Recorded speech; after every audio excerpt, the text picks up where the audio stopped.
I'm Onyi Sunday. Welcome to Beyond Markets. On the show today, I have with me the Special Advisor to the Lagos State Governor on Overseas Affairs and Investment, Professor Ademola Abass. We're going to be talking about developments in the state in the past year and the outlook for 2018. Thank you so much for joining us on the show today. My pleasure. Well, just like I mentioned, let's just start off, of course, with a look back at the past year, what has been achieved in terms of developments in the state and investment in Lagos State. Nice to see you again. Well, as you've said, last year has been quite fulfilling in so many ways as far as development and investment are concerned in the state. Of course, a lot needs to be done, a lot more. But if you look at last year, we spent quite a lot on, or invested a lot at the state level on infrastructure. I mean, new bridges, road construction, and so on and so forth. And don't also forget that was a year in which Nigeria tried to come out of recession as a country.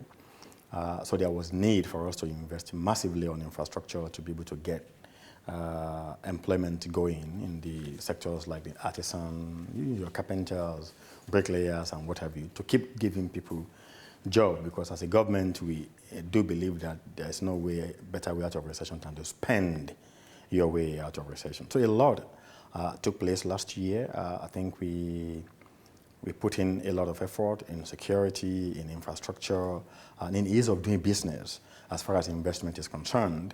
And I'm sure you could see that that eventually paid off in the sense that Nigeria as a country moved 24 steps in the ranking from 169 to about 145. The first time it has achieved that kind of feat ever. So we achieved quite a bit last year. Given the circumstances that the country was in as a whole. In investment, as I said, ease of doing business, and we have a lot of new interest coming in the year that just went past from different sectors. New countries also began to show a lot of, I say new in the sense of those that have not traditionally been too keen on investing in the country became more interested in investing in Lagos State. So. I mean, it's interesting you should mention that. Just to take you back a bit to what you just mentioned about the ease of doing business in 2017. I mean, it was a tough year in Nigeria, not just for Lagos State, for almost every state in the country. We had states struggling to even pay salaries, talk more of, completing projects to begin with. In terms, of when you talk about the ease of doing business in Lagos State, what do you think Lagos State did differently? What was the investor appetite in 2017? What were also their biggest concerns stepping into a country that was, going through that phase in its economy? Well, I mean, you're absolutely right. Let me start with what we did as a state. We realized that there were things that investors wanted to see on ground that were not on ground. You need to boost investors' confidence in you as a country, and more importantly, as a state. Let's be honest. Lagos is home to 65% of manufacturing activities in Nigeria as a whole.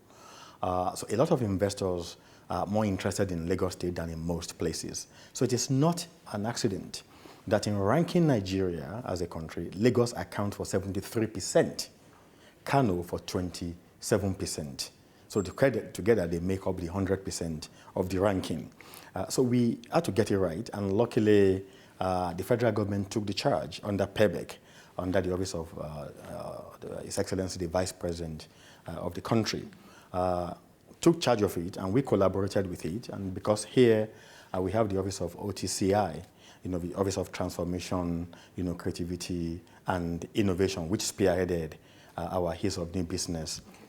So the office here was able to work effectively with PEBEC in Abuja and be able to drill down to the minute questions of what do investors want? What gives them confidence? Is it security? Is it port? Is it immigration? I mean, things as banal as how much time do I spend when I come to your country in obtaining visa on arrival?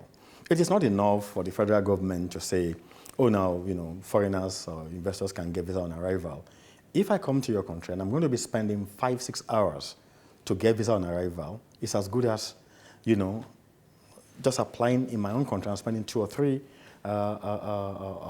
days to get it or weeks to get it. So there were changes in a lot of places things like how long do you spend in getting visa on arrival, energy. There is a remarkable improvement, at least in some sectors, like security in Lagos State. We try to boost security in Lagos State. And of course, not forgetting the fact that one of the first things this administration did in Lagos State when it came to power in 2015 was creating my office, which is the Office of Overseas Affairs and Investment. So minutiae things like how does an investor connect with Lagos State, became at least more straightforward, so to say. They know if they pick their phone or an email and make a contact to my office, they will get a response. Then we can then link them with the appropriate quarters.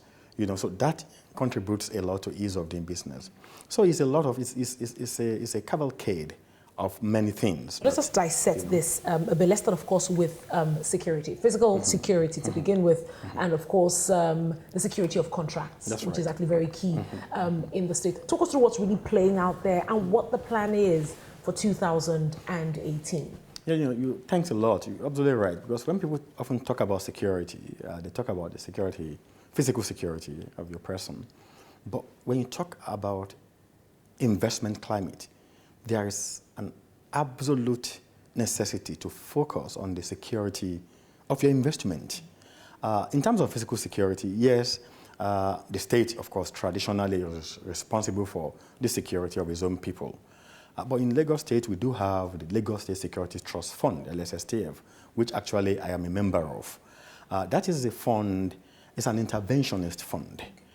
Is a body that helps the government and decides which areas of security do we need to intervene very quickly and very rapidly in. For instance, Lagos needs more policemen or policewomen, but we don't have it because there is limit to how much we can have as a state. We are 22 million and still growing. Lagos attracts 86 people per hour that come into Lagos, which almost everybody not wanting to go back from wherever they come. So all those put a lot of pressure on the facilities and the infrastructure of Lagos State, whether it's a road or anything, and necessarily there will be upsurge sometimes in crimes. So what has happened is that the fact that with Lagos State Security Trust Fund, the government has been able to look critically into all the security agencies active in Lagos State. The police, the IRS, which is part of police, the IRS, Operation Mesa, the Army, even the Navy, and so on and so forth. And we've been able to support all these institutions with, resources, with funding, with, buying new equipment for them, sometimes gunboats for the Navy, and things that will allow them to better engage, with the underworld in terms of dislocating them or dislodging them from the state. And as that is going on also, we upped our game as far as providing lightning is concerned. It gladdens the heart that when you drive around nowadays, a lot of places are well illuminated because obviously crimes and light, they don't go very well together. So there's been a lot of, again, we've improved significantly on our intelligence gathering in the state, like kidnapping, for instance. Kidnappers are not spirits. They are human beings like you and I. We've sharpened our intelligence to know how we go after them. We've put more and more resources in that. And we're in April, we're in February. In March, we're going to have a security summit in Lagos State. Don't let's forget that when this administration came in, one of the first things we did was to hold a transport summit. And that was where all the things we began to do actually emerged. Your laybys, this, that, take away this roundabout from here to ease traffic. So all those things are also what we are applying as a paradigm to how we shore up the security in the state. Let's talk about the security of contracts. That's where I'm coming to now. The security of contract or investment. Look, every investor who comes into your country and puts in a penny, or let's say $1 into that country, wants to be assured that if they do decide to leave at any point in time, they are able to repatriate their money, whether the original capital or profit or whatever they want to repatriate. But let's also understand that there are some, the financial policies are not in the hand of states in Nigeria. They belong to the purview of the federal government. So investors do understand that. But what they want to be assured of is that when they invest in Lagos State, and the government of Lagos State changes hand tomorrow, their investment doesn't go to dogs. They don't lose their investment. So they want security of that. Or when there is a breach on the part of the government, that there is an avenue for them to be able, to hang on to and get justice and get redress. That's all they are looking for. And what does that come down to? It comes down to how effective you operate the rule of law. And I think that is one thing we campaigned very hard on when we came in, and that is one thing our government has been delivering. Improving the justice system, improving the criminal justice system, and going beyond that, trying to have a separate court for business in Lagos State. Do you think it has been successful in the past years? Because, of course, it's been the same party politically. I remember the last investment summit you had to mark the Lagos at 50 celebration. Of course, it was attested to the fact that the kind of peace and security and progress that you find in Lagos is as a result of the continuity of the party in power. Would you say that politics has a huge role to play in this kind of security achieved in the past years? Without a shred of doubt, because at the end of the day, it is a political decision, how you want the state to function. So when you have a leader who understands what governance is all about, who understands that, you can demystify governance, who understands that you cannot be hoping to bring investors to your state when on the other hand, you cannot guarantee them that your courts are going to be able to respond effectively to their yearnings if their rights are ever to be violated, then you're not doing it. But when you have a governor who understands, or a government that understands all those things, then you're in very good hands. And I think that is where the real change actually began to occur in Lagos State. All right, then, interesting. Well, away from that, let's begin to move down to sectors now to begin with. Agriculture sector is for me one of the very exciting sectors to look forward to. I look forward to in 2017. Your collaboration with Kebbi State, for instance, for rice production to begin with, which at that time seemed to be very expensive in Nigeria. What's going to be playing out in 2018 in terms of agriculture? We're going to be seeing more collaborations. What's new here? Well, thanks. I'm happy you mentioned that. What we did with Kebbi was groundbreaking, was unprecedented in the country in terms of state-to-state collaboration, which we began with the Lake Rise. As you know, Lake is an acronym for Lagos and Kebbi, basically. But beyond that, we felt and we realized in the state that securing Lagos State in terms of food security should go beyond Lagos State itself. Look, we are surrounded by Ondo State, Ogun State, Oyo State, and Osun State, and Ekiti State, at least in this particular geopolitical zone that you called Western Nigeria or Southwest of Nigeria.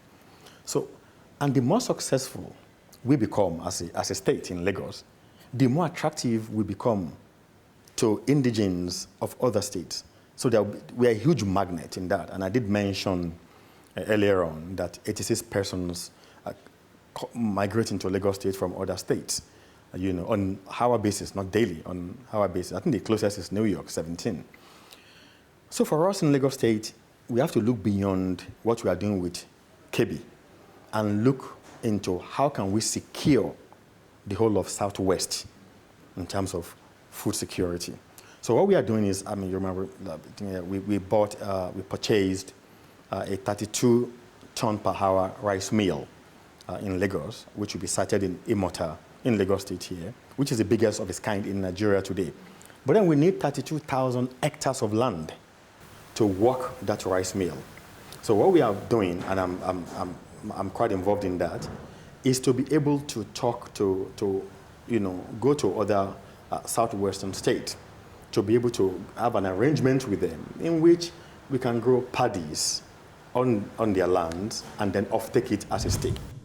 Well, thank you so much for staying with us. The rest of Beyond Markets continues after the break. With me on the show today is the Special Advisor to the Lagos State Governor on Overseas Affairs and Investments, Professor Ademola Abass. And we've been talking about developments in Lagos State in 2017 and an outlook for 2018. Thank you so much for staying with us on the show today. Now, just before the break, we're talking about the agriculture sector. Now, what I want to know is, What kind of players are we seeing in terms of investment in Lagos State agriculture sector? More of the local players coming in here, or are we seeing more foreign investors? Well, actually, it's both. More often than not, when you have a foreign investor in the economy, they do have local counterparts. But in agriculture, there are, it's from both divides. You have local investors, in raw agricultural products and this and that. But you have foreign investors, for instance, when you talk about things like irrigation.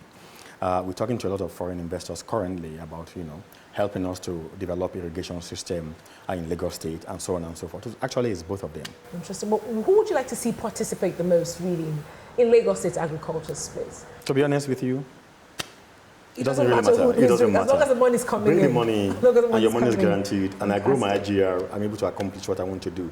Whether you are local, whether you are foreign. But what's new, really, for agriculture? What should we look out for in 2018? Well, I think what you should look out for, as I was saying earlier on, is a more robust collaboration across the whole of southwestern Nigeria, not just Lagos and one state. We are going to go on with the one state relationship, but we want to have a more holistic approach towards the question of food security in the state, not just in terms of rice.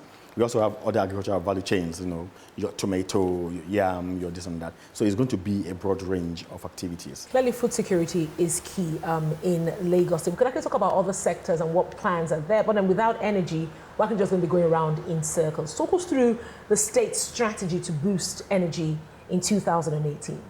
Well, thank you very much. I'm sure you are aware that we have plans on to be able to increase Lagos energy by as many as 3,000 megawatts between now and the next 3 or 4 years. That's about 2022 is a marked deadline for that. I think Nigeria today still oscillates between 4,000 megawatts and thereabout. So Lagos wants to have 3,000 megawatts through the embedded energy, which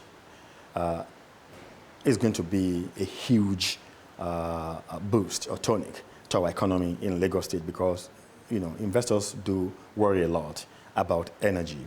But this year alone, I think we are moving towards having the first 1,000 delivered to us, and plans are in top gear for that. The State Assembly has already signed the energy bill for Lagos State, and so many things have come to play.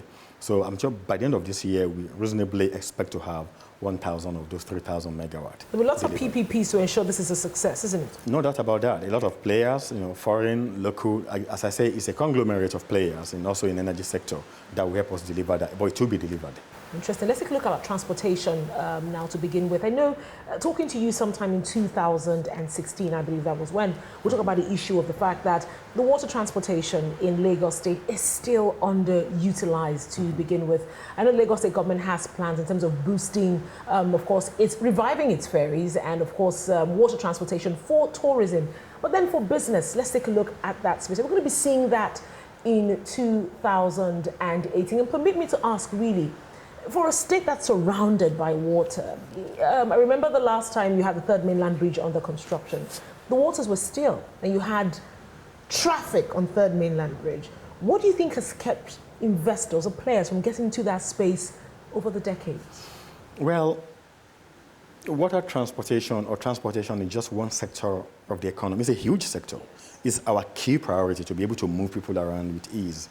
But it's the same thing that has kept investors at bay in water transportation, that has kept them at bay in so many other sectors. It comes down to the whole question of ease of doing business. How long can I get a permit? Whether it's for water transportation, it's for energy, it's for agric, it's for whatever it is, it's the same thing that comes to play. So as we continue to improve the overall ease of doing business in Lagos State, then all the sectors will begin to ease up. And that is what you see in water transportation. As you've said, Lagos is 1/5 composed by water for 22 million people. So the more we can make use of our waterways, the better. So what we are doing currently is, for 2018, our look will do into massive channelizations of our waterways. Because we've had a few mishaps. So we have to channelize the waters. We have to open the route up. There has been a lot of foreign investors and local investors in that particular space, and I'm aware that a lot of licenses have been issued. They've got to procurement stage, basically, to procure the ferries and so on and so forth. So there's going to be a huge move forward on the project, of using waterways in 2018. It's a good thing you actually mentioned, the fact that we have investors coming in within this space. So let's talk about areas in Lagos State that's in dire need of investors at this point. Areas that we feel we've shed little or no light on, but you'd really like to see investors playing within that space. Well, basically, it's just like asking a parent that you've got 5 kids, which of them do you think you need to pay more attention to? There's a priority. As I said, there is a priority, and I did mention earlier on that water transportation, transportation as a whole is a huge priority for us, and that is because you need to move people with ease. People need to spend less time in traffic. You need to be able to, look, the majority of Lagosians stay in Alimosho area, as an example. In terms of population, we have millions, hundreds of millions in that axis. How do we move them? About 6 million people move from mainland to work on the island on a daily basis and move back. Fact. The entirety of Lagos State Island today is occupied by 250,000 Lagosians. Fact. But 250 in 22 million is a lot. So you need to find a way of moving the rest 21 million people. Most of those, some of those who, or most of those who work on the island, to be able to move them back and forth with relative ease. And that is why we decided to ease up our waterways. And not only that, intermodal, it's going to be intermodal. We're also looking into rail as an example. And we're talking to the French to be able to help us with the blue line, to be able to, help us with delivering the blue line. And I think we're thinking in terms of, again, 3 or 4 years from now, about 2022, to be able to deliver blue line. And other lines also are there. There's red line that also we are working on, and so on and so forth. So it's going to be intermodal, But in terms of what has kept investors behind, it's been a lot of things that I spoke about, the lack of ease of doing business in Nigeria as a whole. But that is moving forward. That is improving radically, and we are seeing better response. And the federal government has actually embarked on a light rail project as well in Lagos. And I'm not sure the state has a time frame as to when the completion of those projects will take place. Well, how do you see this playing out in terms of when it's completed? Of course, you clearly mentioned the fact that people really need to move from one end of the state to another. Talk us through your collaboration with the federal government to speed up some of these projects in the state. Well, thanks. We collaborate with the federal government very well. We are lucky today that is the same party that is in Lagos State that is at the federal. In the years gone by, it was a bit more difficult when you had PDP over there and you had Lagos in opposition, so to say, in APC. So many things did not move, but things are getting better. Today, we are able to repair more federal roads in Lagos State with ease. For instance, the airport Oshodi Road. A lot of people don't know actually that it's Lagos State government that is repairing that is building that road. It's about 10 lane superhighway. The Lagos State government is delivering entirely with Lagos State money, basically. Whether you like it or not, also is with the collaboration of the federal government. We're still doing so many roads here, and in terms of waterways, in terms of right of passage and this and that, we've got a lot of good responses from the federal government. In terms of ease of doing business, I mentioned PEBEC under the office of Vice President. So there are so many examples in which the unity between Lagos State and federal, as far as party cohesion, APC is concerned, has been very, very profitable and has been very, very uplifting for Lagos State. Of course, as a state that is ever forward-looking, that is running an inclusive government, we want more from the federal government. We are going to be asking for more from the federal government, more like collaboration, stronger partnership, stronger cooperation. And it is in the best interest of federal government and Lagos State to take this collaboration to the highest level, to be able to deliver the change mandate to our people, whether at the state level or at the federal level. After all, we are all Nigerians. Talking about this, the change mandate to the people and the fact that we're all Nigerians, let's take a look at your Lagos State Smart City project. Give us an update on what that's going to take in 2018 and how the ordinary person fits into that. Because you see, as we talk about this development, we're trying to create, it's like an urban renewal project really ongoing in Lagos. So the question remains, for those down the ladder, really, where do they fit in all of this? Do they also fit into the smart city? Give us an update on what's going on. Oh, definitely, yes. I mean, as I said, it's an inclusive government. It's a government that doesn't want to leave anybody behind in the state. So in terms of smart city, it's first and foremost, it's done for Lagosians. I mean, look at our education sector to highlight it. We are doing Code Lagos. is to be able to teach our pupils, our students, how to code. It's part of smartness. It's part of doing things in a different way.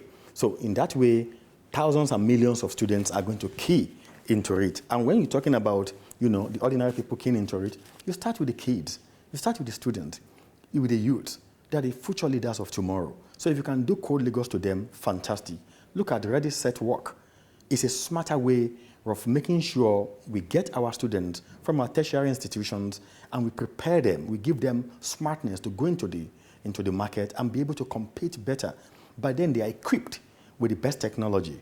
They will have been introduced to digital library, which again we're running in Lagos, and so many other things. These are all components of making the city smart. We have the Yaba Tech Hub that is there, that is developing, and we are pouring money to support startups in technology and this and that. So we better, and that is why Nigeria is getting a good attention now, especially Lagos State, because of Yaba and in terms of technology. These are all part of smart city, which completely take millions of people with it as we move on. Well, thank you so much for your time today on the show. I guess we keep our fingers crossed and hope for the best for Lagos State in 2018. I've been speaking to the Special Advisor to the Lagos State Governor on Overseas Affairs and Investment, Professor Ademola Abass.